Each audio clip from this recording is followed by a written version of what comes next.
Article 315 of the Revised Penal Code, or STAFA.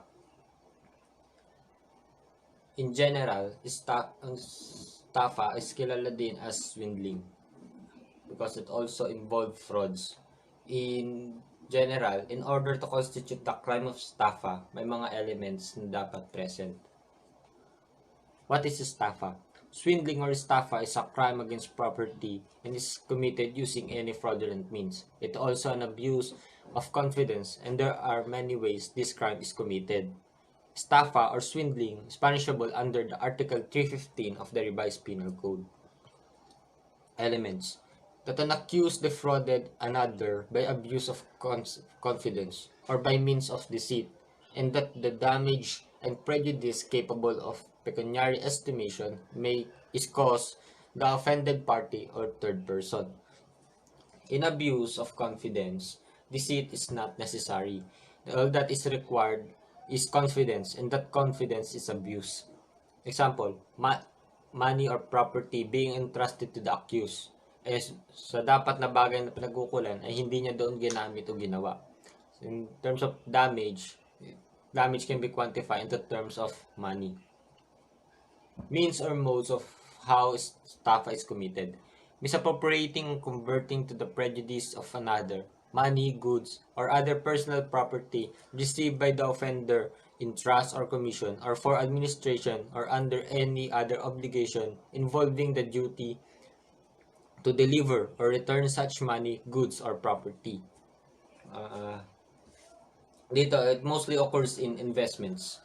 Binigay ninyo sa kanya or in trust or commission, binigay ninyo for administration or management, and there is duty to deliver or return such money or good or property, pero di niya ginawa. Pwedeng after makuha niya yung money or yung anong interest niya, then he fled away na. Halimbawa, hiningihan kayo ng pera tapos papangakuhan kayo ng mataas na interest, pero di niya kayo babayaran. That is estafa. Taking undue advantage of the signature of the offended party in a blank paper and by writing any document above of such signature in blank to the prejudice of another. Halimbawa, pinapirma ka sa pirasong papel na blanco and then nilagay nila doon yung terms to your prejudice. Pinalabas na may agreement kayo kahit na wala naman in order to get their interest. Using a fictitious name or falsely pretending to possess qualifications, property, credit, agency, business, or imaginary transactions, or by means of other similar deceits. Dito, they pretend in order to deceive the victim. Pwedeng name, qualifications, which might get the trust of the victim. Halimbawa, they collect money in the form of investments, pero di naman talaga. There is a presence of false pretense that the offender possesses certain qualifications. And deceit dito is they pretend that they have the qualifications even though they don't. That an accused defrauded another by abuse of confidence or by means of deceit. Ito yung sa elements. Unfaithfulness or abuse of confidence, false pretenses or abuse of confidence through fraudulent means. Ito yung sa unfaithfulness or abuse of confidence. By altering the substance, quantity, or quality, or anything of value, which the offender shall deliver by virtue of an obligation to do so, even though such obligation be based on an immoral or illegal consideration. The accused has pre-existing obligation to deliver something of value, meaning there has been an agreement before. But then he alters its substance. Example, he is bound to deliver some soy sauce, but he changed it into vinegar, or in which case there has an agreement to a kind, and if there is none, no agreement, and then no estafa. That would fall to another case like rescission or any other, but under the same code. By misappropriating or converting to the prejudice of another, money, goods, or any other personal property received by the offender in trust or on commission, or for an administration or under obligation involving the duty to make delivery or or to return the same even though such obligation be totally partially guaranteed by a bond, or by denying having received such money, goods, or other property. Such misappropriation or conversion or the denial is to the prejudice to another. In here, it is not necessary that the offender gains or benefit. It is sufficient that the offended party, where the victim suffers loss or damage, and lastly, and there has to be a demand made by the offended party to the offender to return the thing. The failure to account for the thing is circumstantial evidence of the misappropriation or conversion done by the offender. And at then the denial na di niya pa niya nakukuha kahit na nakuha na niya. Estafa here is different from theft. Theft is fully material possession, is taken with the intent to gain by the offender. But in estafa, the offender has juridical possession. By taking undue advantage of the signature of the offended party in blank, and by writing any document above such signature in blank, to the prejudice of the offended party or any third person. Estafa by taking undue advantage of a signature in blank, like putting terms which is not approved by the offended party. So here we can say that we have a paper with the signature of the offended party in the blank paper. Then the victim delivers it to the offender, and take note he has delivered it. Means of committing false pretenses or abuse of confidence. By using fictitious name or falsely pretending to possess power, influence, qualifications, property, credit, agency, business, or imaginary transactions, or by means of other similar deceits. This must be executed prior to the simultaneously with. At tandaan, dapat ang offended party suffers damage. No deceit in this case means no estafa. Niloko kaya mo binigay yun. So, sa fictitious name, redeem items using other name. Use for power, like using documents against an educated person, pretending to be someone in authority, and collects money or property. By altering the quality, fineness, or weight, or anything pertaining to his art or business. Sa arting quality, example natin dyan is yung gold. Reducing the quality of or reducing its karat. By pretending to have a bribe any government employee with prejudice to the action for which of the offended party may deem power to bring against the offender. In this case, the offender shall be punished by the maximum period of the penalty. Ito yung pretending to bribe the government employee na halimbawa, sinabi niyang kaya niyang gawa ng paraan sa isang empleyado sa gobyerno, then hindi naman niya itinuloy. Dahil wala naman talaga siyang connection dun sa empleyado na nasa gobyerno. By post-dating a check or issuing a check in payment of an obligation when the offender therein were the sufficient to cover the amount of the check. This is a post-dating a check. The check must be genuine. The accused issued a check of the offended party suffers damage.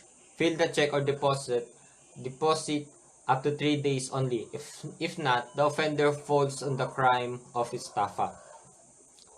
By obtaining any food, refreshment, or accommodation at a hotel, inn, restaurant, boarding house, lodging house, or apartment house, and the like, without paying therefore, with intent to defraud the properties or manage thereof, or by obtaining credit at hotel, inn, restaurant, boarding house, lodging house, or apartment house, by the use of any false pretense, or by abandoning or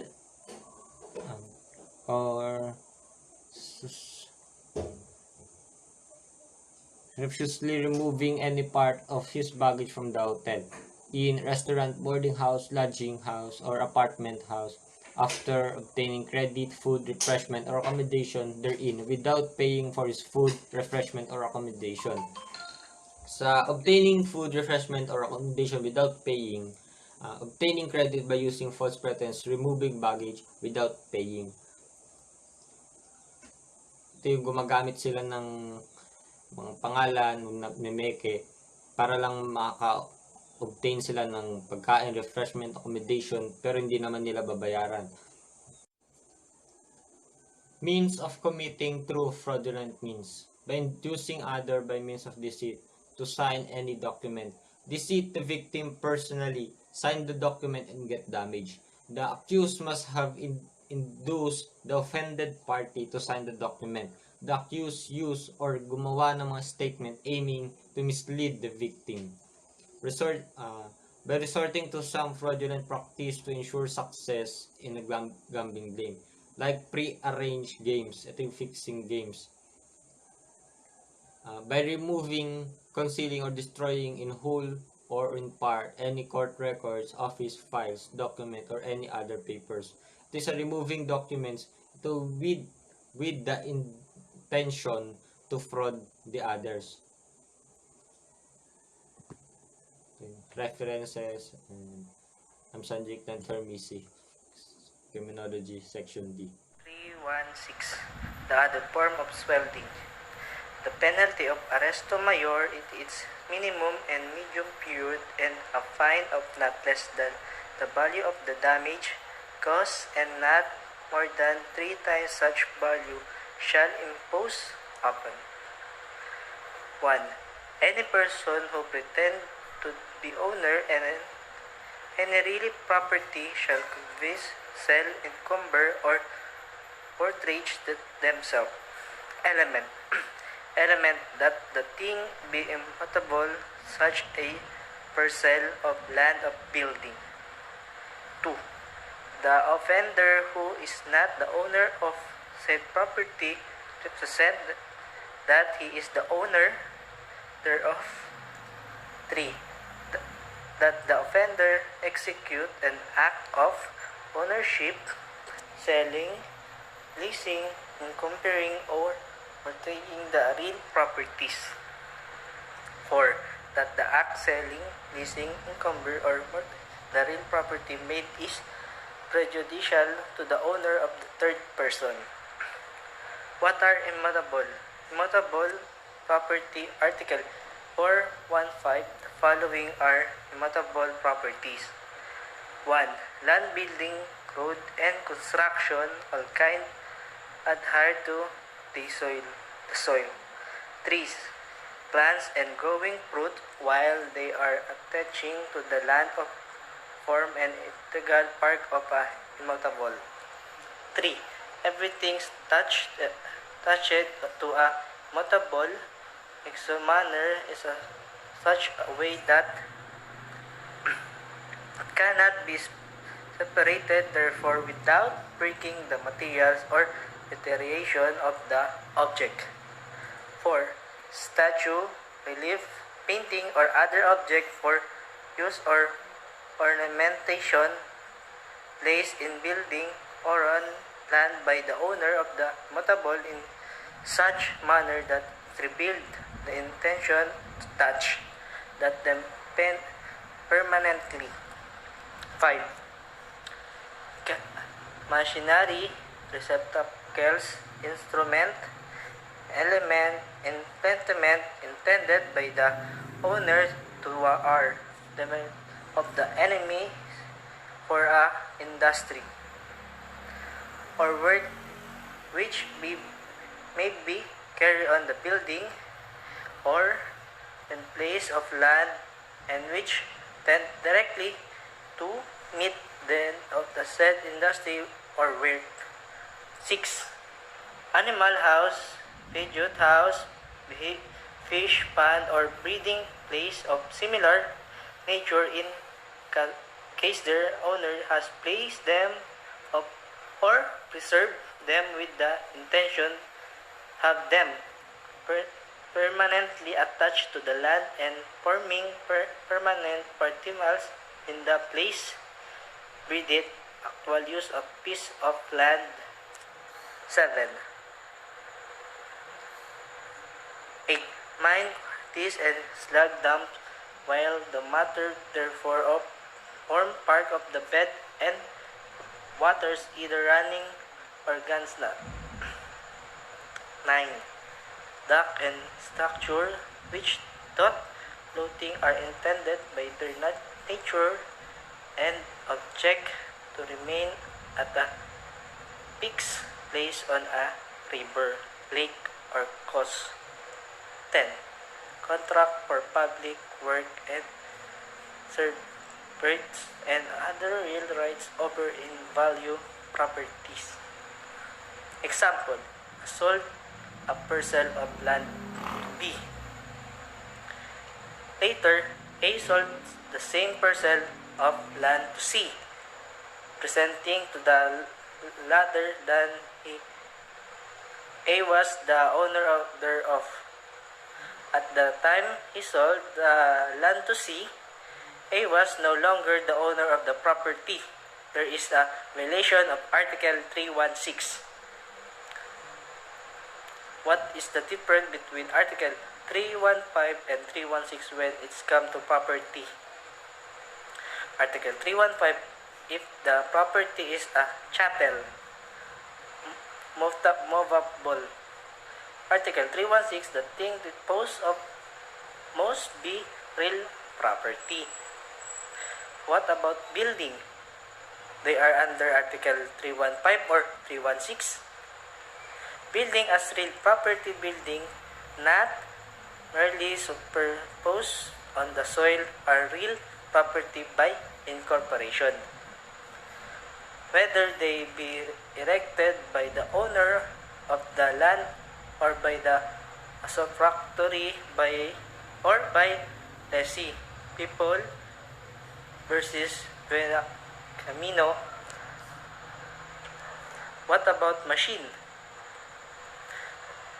The threshing machine was a real property as contemplated in this provision of law and remain classified as immutable while it stays still for that purpose of the industry of or work. But once the threshing machine is removed from its installation, as was to be expected in the case at bar, if the sale was to be made in cases to be a real property but return to its original classification as person property. How about if the property does not exist? Article 316, there must be existing real property. Article 315, no existing real property where the accused sold non-existent land. He is guilty of stapa, means of false pretense under paragraph 2 of Article 315. Other form of swindling under paragraph 1 of Article 316, said consisting in false pretense as to ownership of the real property, must be employed by the offender. How about if you sold just the rights? I had been copying certain lots of the fair land belong in the government, executed of documents which reads as follows, received from Mr. Alfonso. The sum of 700 for transferring my rights of possession of the lots are never pretend to be the owner of the land in question. What about if his title to ownership is defected? Article 316, no one of the revised penal code penalize only a person who pretend to be the owner and not one who claim to be the owner. Where the accused claim to be the owner of a parcel of land, and especially where his ownership is evidenced by the certificate of tellurate, cannot be said that he intended to the owner thereof, even if his ownership is defective, and he may be compelled to return the property to the person found to be the owner of property. Even if the state is practiced again the second purchase and the damage is incurred by the first purchaser, A sold a piece of land with pacto de retro to B. A failed to report that land, and B became the owner thereof while still in possession and imaging though be still the owner of said property. A sold it to C, who bought it ignorance of the fact that the property had already been alienated. C registered the tenant in his favor. The first purchase, he is not guilty of estafa. Held such agreement is not sustainable. Those acta constitute that emma of estafa is intended to cause damage sufficient. There must be actual damage caused by the act of the offender in People versus Permin. Element of the offense is that there must be damage or prejudice to a third person or intend to cause such damage or prejudice. John Paul Migrato, Film 2D. This is my report in CLG 13. The title is Swindling a Minor. Any person who taking advantage of the inexperience or emotion or feelings a minor to his determined shall induce him to assume any obligation to give any release or execute a transfer of any property right in consideration of some loan of money, credit or other personal property, whether to suffer the penalty or arresto mayor and the fine of assumed, ranging from 10 to 50% of the value of the obligation contracted by a minor. Ang pagkakaintindi ko sa swindling a minor, nagtitake advantage yung isang suspect para makuha niya yung loob or emosyon ng isang minor para magamit ito sa panloloko.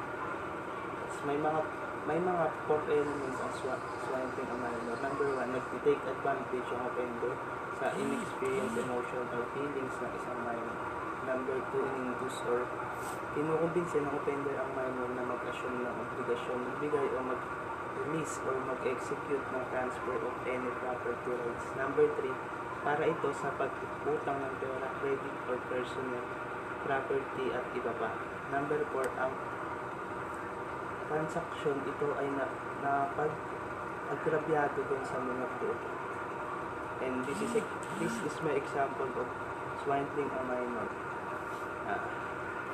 Nagbenta ng sapatos si C is si minor sa online group na binili na ito ng buyer. Si D naman siya yung suspect. Agad sila nag-usap nito at nagsabi si C na 1.5 ang halaga ng sapatos na iyon at ipapa-COD na lang ito ni C, cash on delivery. Ngunit pagkatapos makuha ni D ang item, 1K lang ang binigay nito at hindi na ito pinakulong o dinater ni C kasi natakot siya kay D kasi ito ay isang dating man sa kanilang lugar. Article 318, Other Deceits. Article 318, Other Deceits, the penalty of arresto mayor and a fine of not less than the amount of the damage caused and not more than twice such amount shall be imposed upon any person who shall defraud or damage another by any other deceit not mentioned in the preceding articles of this chapter. Any person who for profit or gain shall interpret dreams, make forecasts, tell fortunes, or take advantage of the credulity of the public in any other similar manners, such suffer the penalty of arresto mayor or a fine not exceeding 40,000 pesos as amended by RA 10951 on August 29, 2017. So yung other deceit is, ito yung mga pandaraya or panggugulang. Halimbawa ng other deceit is yung conductor ka sa bus pero ang sinisingil mo is 20 pesos pero ang pamasahe talaga is 15 pesos lang. Mga pandaraya na ginagawa ng tao. At isa na rin dito yung sasakay ka sa public transportation at wala kang ibabayad. Good day, Sir Bunyag. This is my presentation or report of Chapter 9, which is all about malicious mischief. First, we need to define what is malicious mischief. Malicious mischief is defined as the willful damaging of another's property for the sake of causing damage due to hate, revenge, or other evil motive. It is also means the intentional destroying or damaging of the personal property of another from actual ill will or resentment towards its owner's possessor, its owner or possessor. A few make it a felony depending on the nature of the property of it or its value. Ang malicious mischief ay isang krimen na malisyosong paninira ng personal na kagamitan o ari-arian na may parusang kulong at multa sa Article 327 in a relation of Article 329 of the Revised Penal Code. Ang malicious mischief sa isang madaling salita ay ang pagsira o paninira ng isang kagamitan o pag-aari ng ibang tao. In malicious mischief, we have an Article 327 that talks about who are liable for malicious mischief. Sino-sino nga ba ang mga liable sa kasong malicious mischief? Any person who shall deliberately cause the property of another any damage not falling within the terms of the next preceding chapter shall be guilty of malicious mischief. Every person who shall maliciously or mischievously destroy, disfigure, or injure, or cause to be destroyed, disfigured, or injured any property of another, either real or personal, shall be guilty for this case. Sinasabi sa Article 327, ang anumang pagsira sa ari-arian o property ng iba na hindi papasok sa ibang kaso tulad ng pagsunog o iba pa ay magiging guilty or liable sa kasong ito. In malicious mischief, we have an exception. Kung ikaw ay asawa, anak, magulang, kapatid, o mga in-laws by reason of marriage, ikaw ay hindi pwedeng kasuhan ng criminal case na malicious mischief o pagsira ng gamit, ngunit meron siyang obligation or responsibility na bayaran ang anumang bagay o pag-aari na nasira. Okay.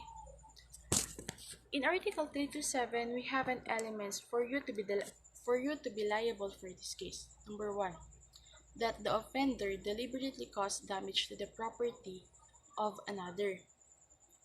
Kung sino ang gumawa or ang may sala sa pagsira ng ari-arian ng iba ay magiging liable sa kasong ito. Halimbawa, ikaw ay nangungupahan sa isang condo unit. And then, isang araw, yung landlady mo or yung may-ari ng condo unit na inuupahan mo ay bumisita sa'yo. Then pagpasok niya sa loob ng bahay or ng condo unit, ay nakita niya yung mga sirang gamit which is her property. Example, yung sofa, electric fan, yun. And sabi mo sa kanya na hindi mo intention or it's only an accident na masira yung mga gamit na yon. And then, sinabi niya na, kailangan mong bayaran yung mga nasira mo. Ikaw, tumanggi ka na bayaran yon, but it's your responsible na bayaran. Okay? So, it means you you are liable for the case of malicious mischief according to Article 327, first elements. Okay? What if naman kung ang kaso is nasunog mo yung isang bagay or isang pag-aari ng iba? Dito na papasok yung second element, which is that such act does not constitute arson or other crime involving destruction. Example sa number 2. Si A ay may bagong sasakyan, and then nakita ni B na pinarada niya ito sa tapat ng bahay ni A. And then sa sobrang inis, galit, or anumang feeling na nararamdaman ni B kay A dahil sa hindi nila pagkakasunduan noong nakaraang mga araw, ay nagkaroon siya ng idea na sunugin yung sasakyan na bagong bili ni A. And then nung nasunog na yung sasakyan ni A, masasabi ba natin na liable siya? Liable siya sa kasong malicious mischief? No. Dahil nga ang sabi dito sa number 2, such act does not constitute arson or other crime involving destruction will be liable for malicious mischief. Ibig sabihin, once na ikaw ay gumawa or ginawa mo yung pagsunog ng isang bagay or isang ari-arian ng iba, hindi malicious mischief ang magiging kaso mo. But you will be liable for the case of arson. Okay? Number 3, that the act of damaging another's property be committed merely for the sake of damaging it. Sa number 3 naman, sinasabi dito, ang pagsira ng isang gamit o isang ari-arian or property na ibang tao ay hindi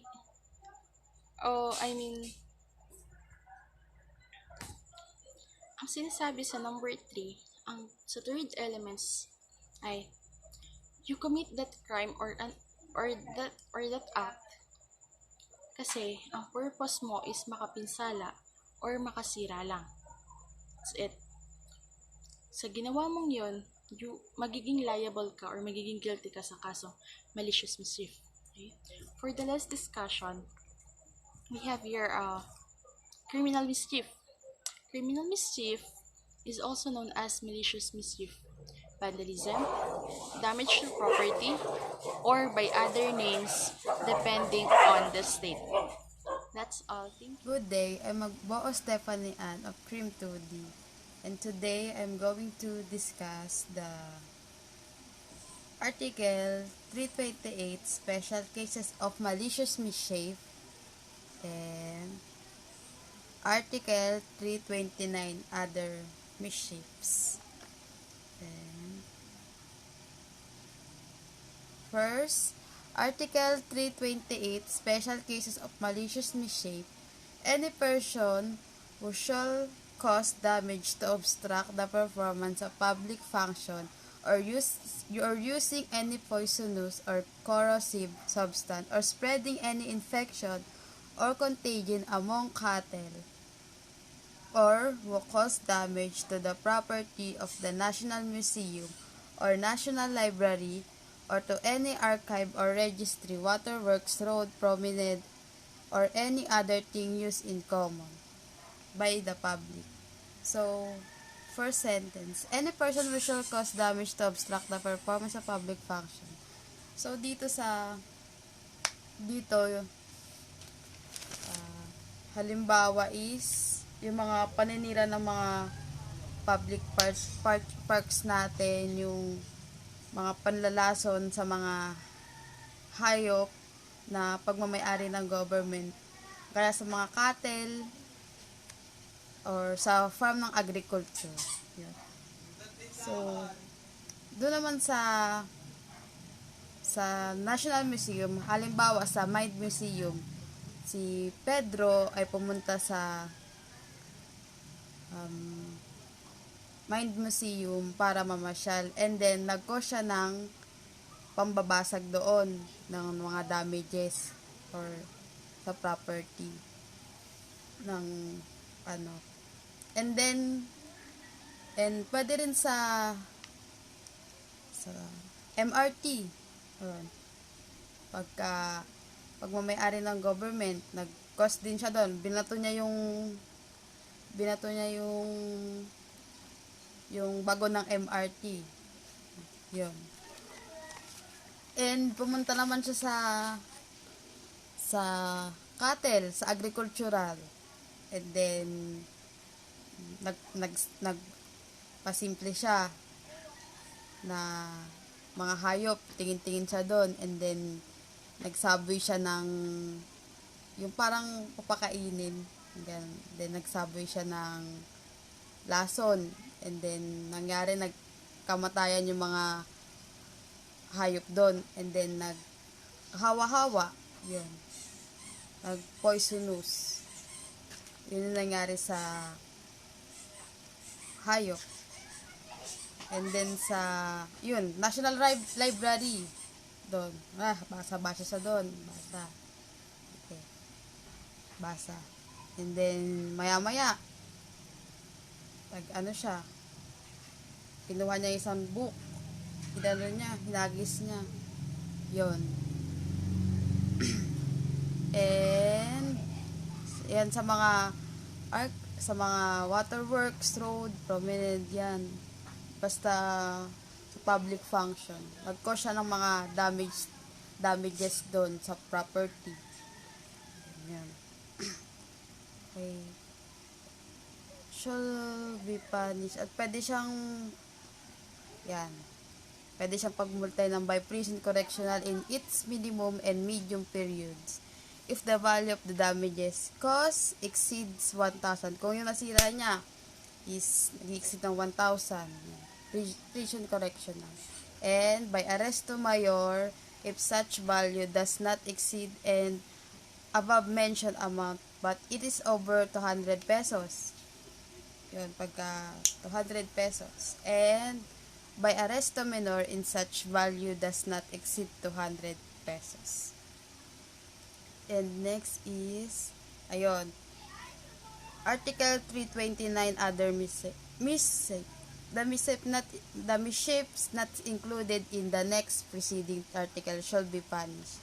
Ayan, yung mga, kagaya dito sa, nag-cost siya ng National Museum, or dito naka-indicate yung mga National Museum, mga road, National Library, pagmamayari ng government, ay pwede rin siyang mapunta dito sa Article 329. The mishap not included in the next preceding.